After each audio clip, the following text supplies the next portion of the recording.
Hey guys, how's it going? I hope you're enjoying your day today. It's been an awesome day up here at BNR. We've had a couple closings. Went to a good little class today over at the Alamo, and the day is kind of winding down for me. So we've created a wealth through real estate concept, and we're moving into trying to do a lot of education on real estate investing. I've been down in Branson a lot, and so I've heard a lot of people bring up condo investment and nightly rentals and things along those lines, and where Branson is obviously a hot button item. So I thought I would just discuss some of the pros and cons of investing in a condo versus another form of residential real estate, which would obviously be a single family residence or a 2 to 4plex duplex or fourplex on those lines. So one of the big advantages are, nightly rentals are big, but you have to watch out in our area. There are a lot of places that actually don't allow for that to happen. So a pro is that as far as a price point, a condo is basically the lowest point for any residential property. So it makes it the most affordable, especially for new investors who have limited cash and less resources.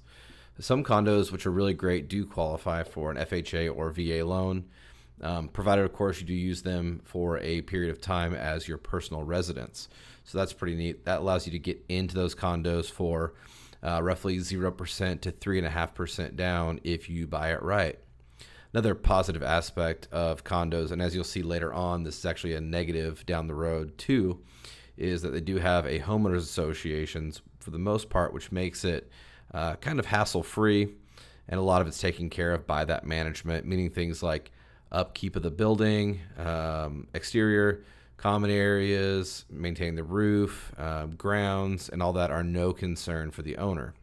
So you get a cheap entry into real estate investing. You have an option for a long-term rental or nightly rental if done right. And then you also have very little management. So the downside to that is that while the HOA can be positive, it can also be a huge con. You do have to pay regular dues on the HOA, and some, for example, like Point Real down in Branson, has a condos owners association. So you're basically paying two sides double fees. It's almost like $9,000 a year. It's absolutely crazy. On top of that, a bad HOA can make your life really complicated.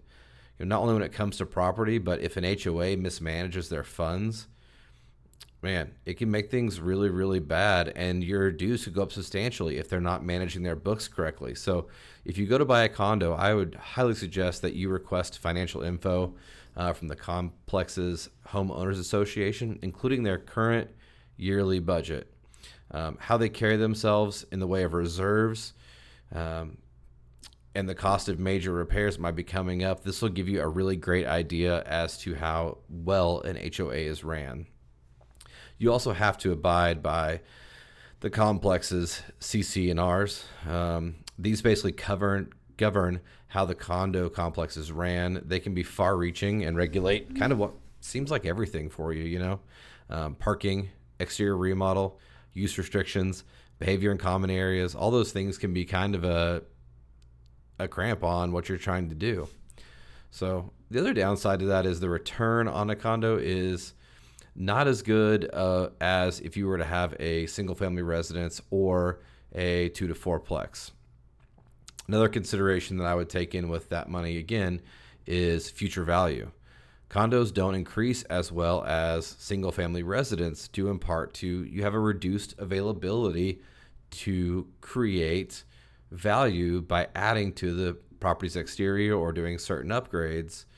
And again, this also causes appreciation to creep up slower. So overall, pros and cons. I think for a nightly rental, if you're in Branson, it could be a good idea. I would really weigh that out versus another investment. But realistically, to be safe, I would say this is really good if it's the only type of residential property you can only, realistically get financing for. Okay, so if you got a low level of financing and you can make some money and the numbers make sense, it's a good way to go. Otherwise, I'd hold off for that single family, that duplex all day long. And of course, we do have our single property calculator, which you can pick up from us at Brown and Robertson. Anytime, we'll be happy to help you out with how that works. So guys, get out there, buy something worth having. This is all about wealth through real estate here at BNR, and we'll talk to you guys later.